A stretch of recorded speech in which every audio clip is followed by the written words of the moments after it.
Hi all, thank you for tuning in today. I'm Jeff Harris with Opendorse, and I'm excited to welcome from UCF Athletics, Eric DeSalvo, where we're going to be chatting about his athlete onboarding strategy, specifically using Opendorse. Eric, welcome. Thanks, Jeff. Good to be here, man. Dude, you've been using the platform since day one, and I know that there's been a lot of things that have changed along the way. Would you be able to just quickly run through what your onboarding strategy in terms of your athletes was at the very beginning and kind of how it's evolved to where it is today?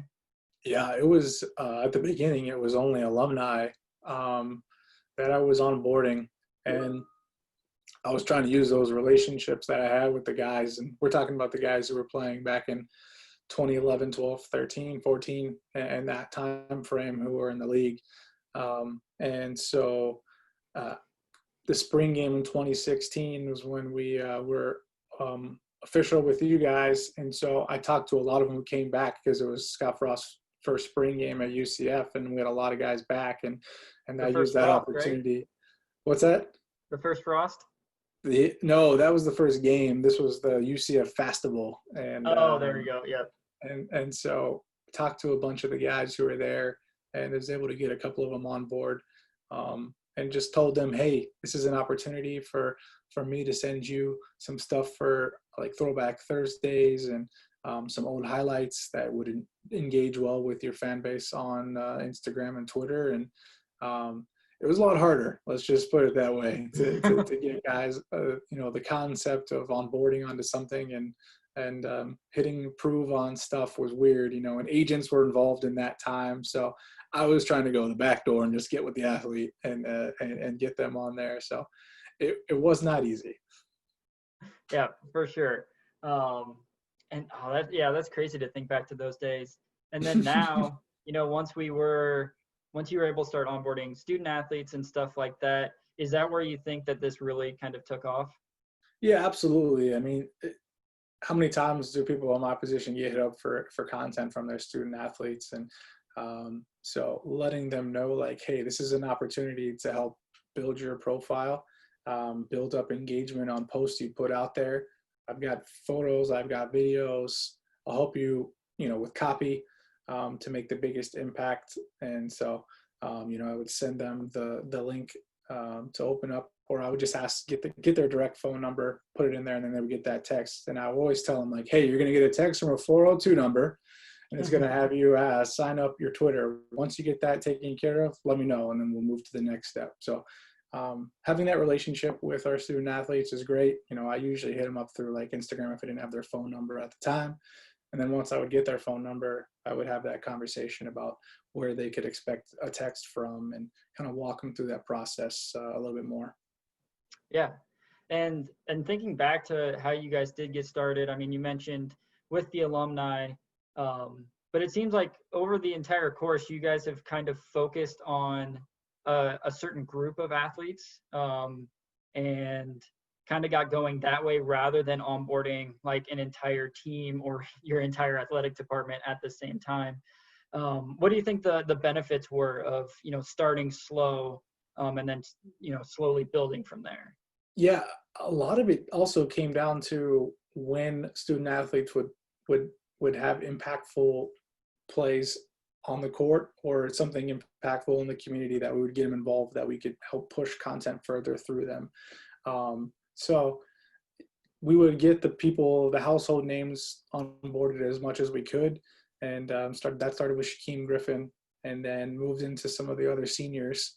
And then when a player would have a big game and they might not have been onboarded, and we had, video or photos that we knew would perform well from their accounts, I would reach out directly to them and say, hey, I got a video for you that would do really well from your account.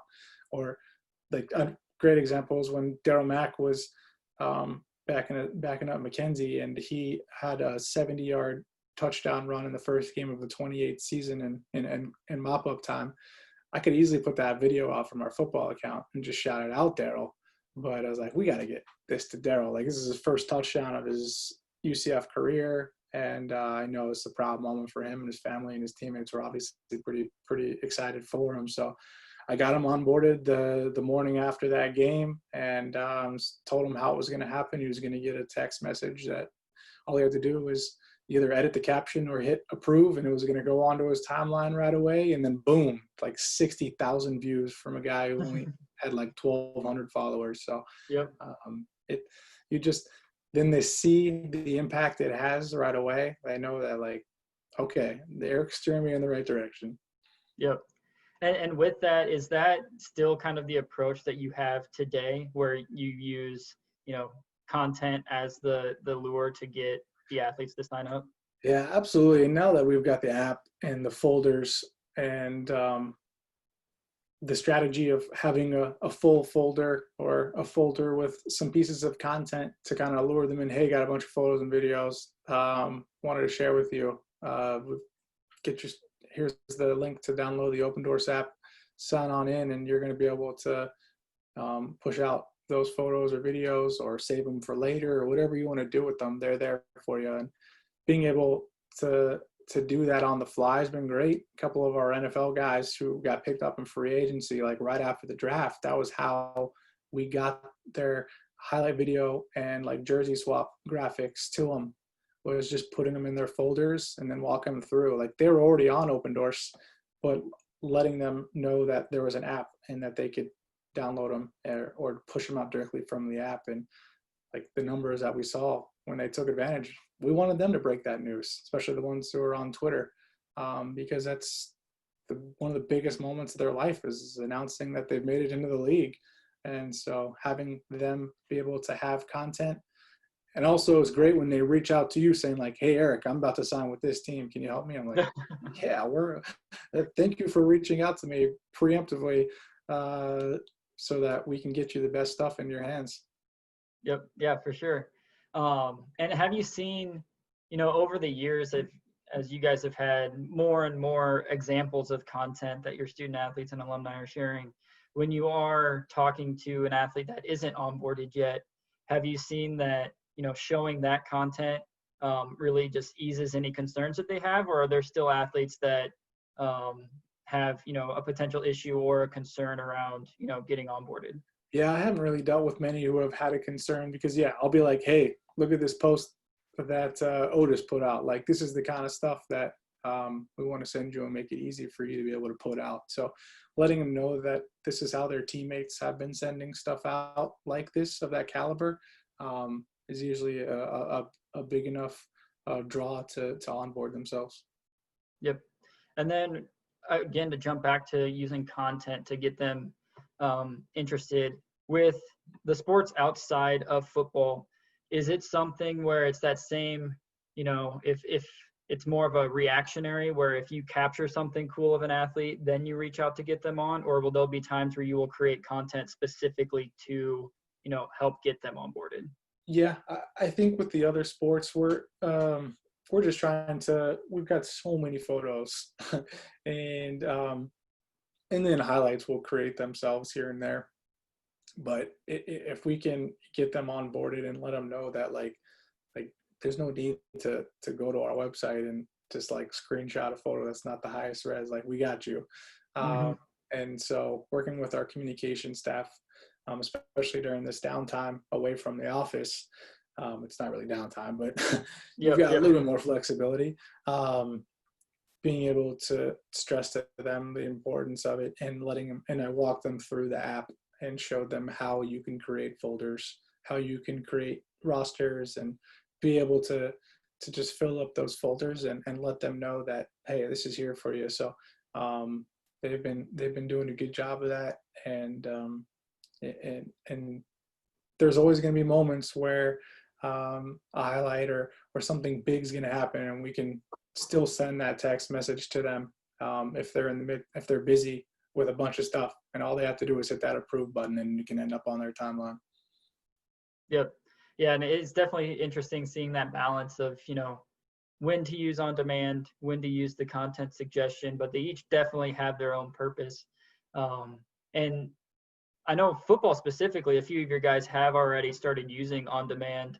Have you heard any reaction from them on how that process has gone?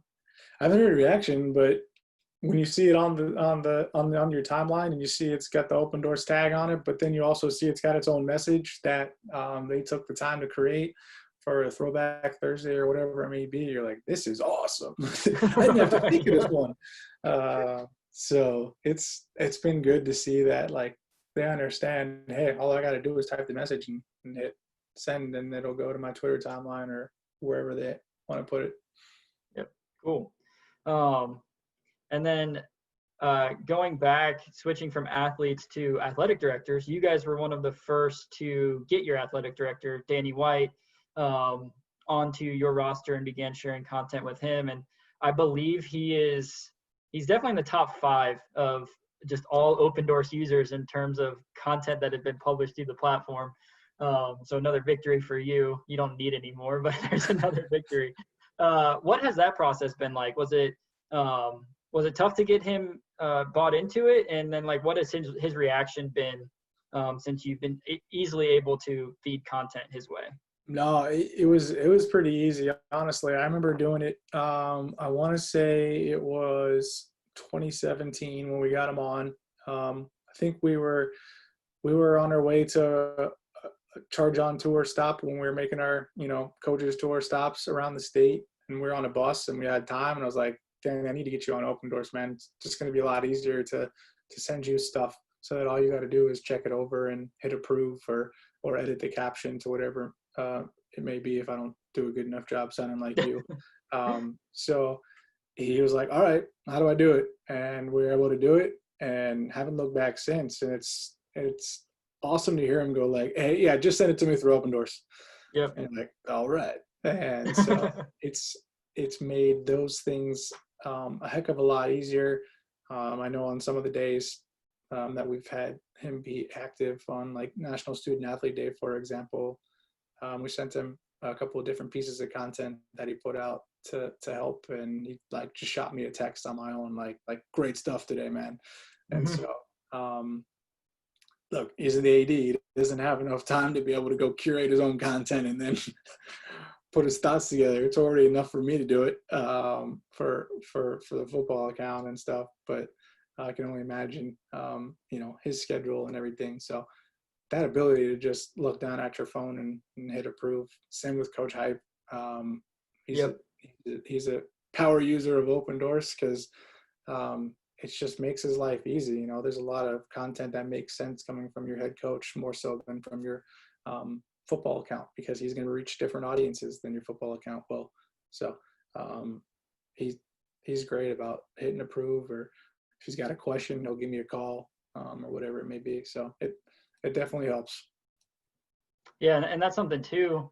Touching on the coaches side, that's also a huge asset for helping you guys convince players to get on board too. Because if the coach is up and running on it and is liking it, it makes it that much easier to sell that to the students, or even sell it to the coaching staff to allow you to onboard the student athletes if they're on it themselves. Sure, absolutely. Perfect. And then this last question that I have here is just, if you have any advice to a partner that's just starting on with Opendorse, either a best practice or something that you wish you would have known when you were just getting started, what would that be? I think it's now that Opendorse is in its current state with the app and the folder system and stuff like that. I heard it talked about on one of our roundtables about, like, having that folder with some content to get them in there. I know you've talked about that with me before.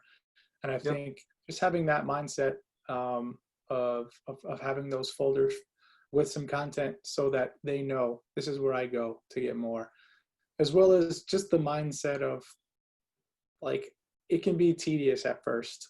I was that way when I first onboarded with you guys. I was like, man, I don't know if I'm going to have enough time for this. But you got to shift the mindset to know that, like, you're going to reach bigger audiences that might not follow your accounts. And it makes sense coming from specific people instead of just coming from your main accounts. And once you can make that mindset shift and realize, don't worry about the metrics. Don't worry about showing up in top 25 engagement posts and stuff like that. Like, if your brand is reaching audiences and getting great engagement, and you're making your student athletes feel more value on social media, you're doing your job well. Yep. Well, awesome. Eric, thank you as always.